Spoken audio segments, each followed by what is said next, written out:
বঙ্গোপসাগরে অবস্থানরত লঘুচাপটি সুস্পষ্ট লঘুচাপে পরিণত হয়েছে। এটি আরও ঘনীভূত হওয়ার শঙ্কা রয়েছে।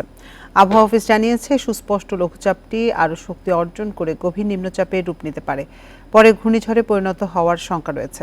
দেশের ১ নম্বর গ্লুকোজ ব্র্যান্ড গ্লুকোম্যাক্সটি একই এনার্জিতে এলো নতুন প্যাকে। তবে এর গতিপথ বা কোথায় আঘাত হানবে তা আরও পরে বোঝা যাবে। এরই মধ্যে সাগরে অবস্থানরত মাছ ধরা নৌকা ও ট্রলারসমূহকে পরবর্তী নির্দেশ না দেওয়া পর্যন্ত উপকূলের কাছাকাছি চলাচলের নির্দেশনা দেওয়া হয়েছে। এদিকে সারা দেশে উপর দিয়ে মৃদু থেকে মাঝারি তাপপ্রবাহ বয়ে যাচ্ছে।